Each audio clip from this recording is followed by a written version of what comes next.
parler. Mais ça y va.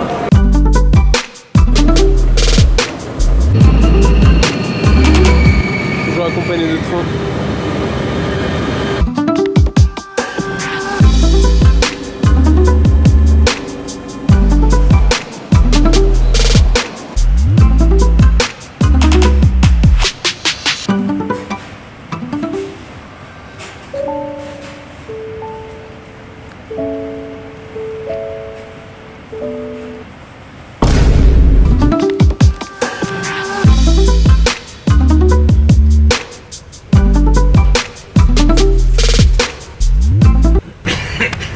Aujourd'hui on est un vendredi. Et les vendredis on fait quoi? Bah on va prier. Oui, parce qu'on croit à quelque chose, à quelqu'un, une entité très importante. Voilà. Pour ceux qui sont intéressés, bah on peut en parler. La Jumu'ah c'est connu. Ça permet, c'est comme chez les chrétiens, c'est le dimanche. Chez eux, nous c'est le vendredi. Enfin bref. On y va. En plus je me suis pris des sandwichs et tout. Mais je pourrais pas les manger tout de suite. Donc ils vont refroidir, je suis dégoûté.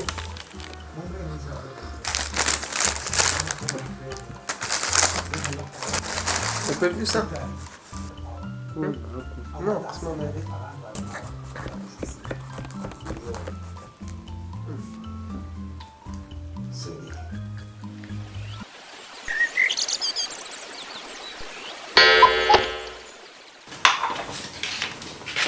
On se réveille. Ouais. J'ai préparé mon thé. Bien manger. Et on verra ce que ça va donner. Après on va faire du sport. Ça c'est important. Et on va donner au chat à manger. Voilà. Lui est là. Aïe. Il m'a tué un t-shirt, mais personne ne le sait. Ne le dites à personne. Le t-shirt il a pas moi.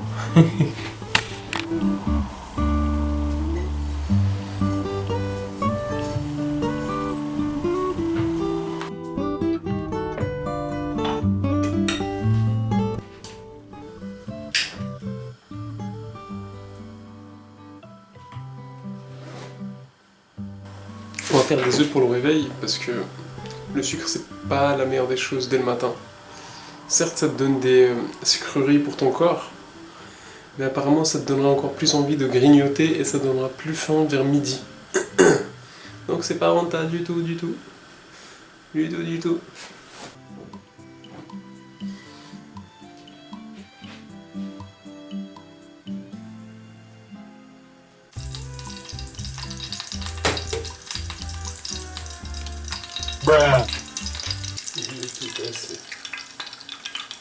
J'ai tout tué.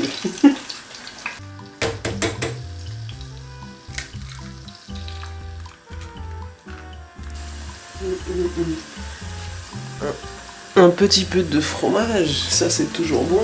Un petit peu plus de goût. Je suis cuisinier mais à mi-temps. Genre même le mi-temps, je suis un mi-temps de mi-temps. Genre je suis à temps. Je suis cuisinier à un mi. Attends.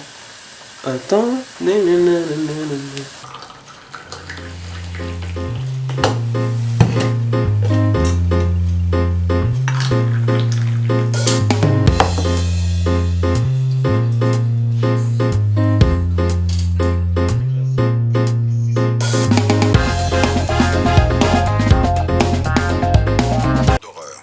Essaie de ne pas avoir peur. Yes!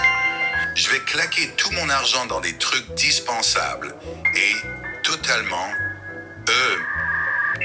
dispensables avec mon argent. Disais-je tellement contentement, ce que je ne le savais-tu pas. Les taxes, le squelette. Non! J'écoutage de l'opéra. Osé. Ça suffit! Disais-je inconsciemment. Non, ça suffit pas. Dis à l'homme, ça suffit pas. C'était aussi oupi-goupi. Ça a fini en plan à 4. Mais avec des pieds boucheux. Histoire d'horreur. Il y a un truc dont je voulais vous parler, c'est quand tu veux lancer un projet, une idée, un business, un truc créatif, et ben le problème c'est que tu ne t'en sentiras jamais prêt. Souvent, on veut se lancer dans plein de projets, plein d'idées, plein de choses, mais qu'au final, on le fait pas parce qu'on n'a pas le truc pour se lancer actuellement.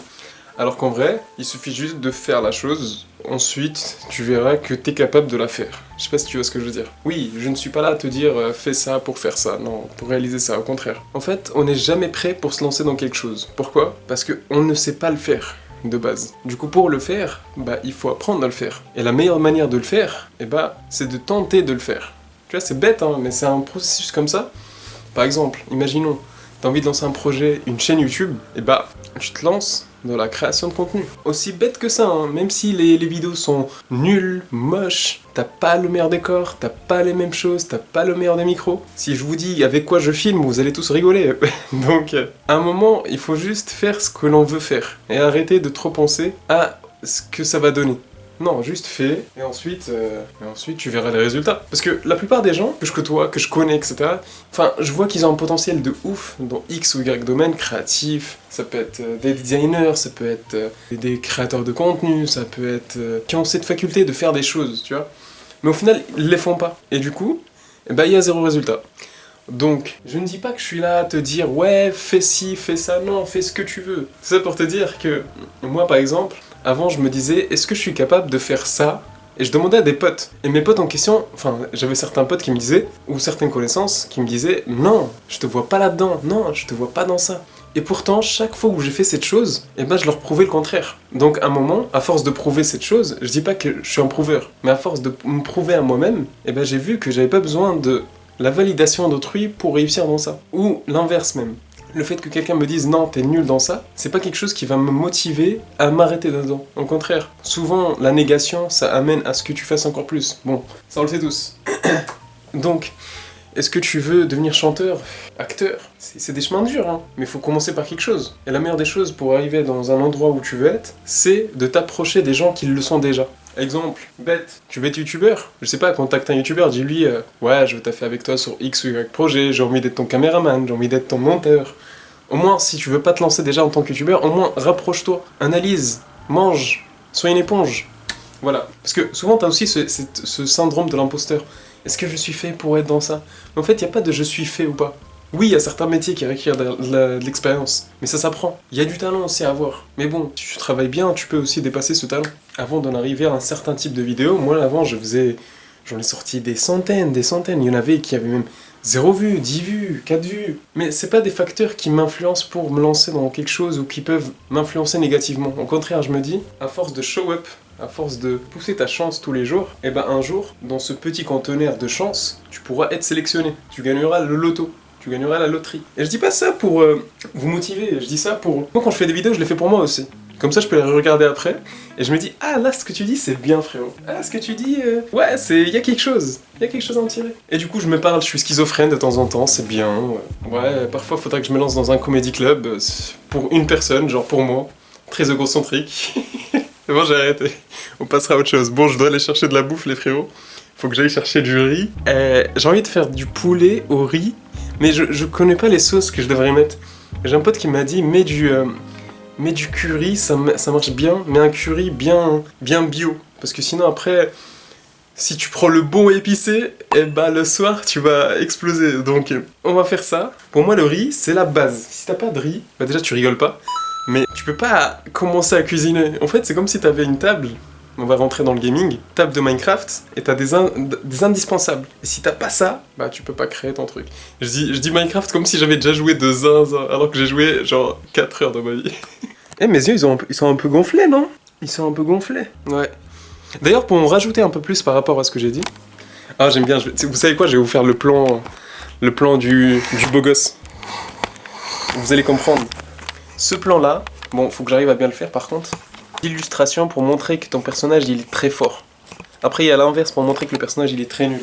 Voilà. Ce plan là généralement montre qu'un personnage est capable d'affronter son destin. Parce que tu le vois de bas en haut. Du coup tu vois qu'il est grand, qu'il est prêt à t'accueillir et à te soulever. Qu'est-ce que j'ai raconte? Attends, là il y a un meilleur truc. Et qui va faire de grandes choses. Donc ce plan c'est quelque chose. Après t'as l'inverse. Quand le mec il est dubitatif, il est craintif, il a peur, il sait pas ce qu'il faut faire. Voilà, donc attention à vous. Il va se passer de grandes choses cette année. Bon, pour l'instant, faut que j'aille chercher mon riz, donc frérot, à toutes. Venez avec moi. Les gars, qui m'a envoyé dans ce vent de zinzin? chaque fois où je sors, on dirait... Et un jour, je vais faire un vlog, je serai en train de me balader, il se fera ultra froid, je vais me retrouver au Maroc. Comme ça d'un coup. Ou un pays chaud. Sans transition, sans rien. Vous me verrez marcher comme ça. Et d'un coup, je suis en t-shirt. Vous allez voir. Je suis capable de faire des dingueries comme ça. Et les frérots, je crois que j'ai trouvé où m'acheter mon blanc de poulet. Ou le prendre du coup. Dites-vous que ce truc, quand même, on appelle ça une poule, c'est le descendant d'un T-Rex. Pss, pss, pss.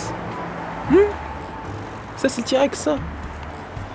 Moi, j'y crois pas, moi. Moi, c'est quoi, théorie du complot? Je suis plus proche du T-Rex que lui du T-Rex, même s'ils ont la même posture. Mais c'est pas parce qu'ils font des poses de modèles qui sont de la même famille.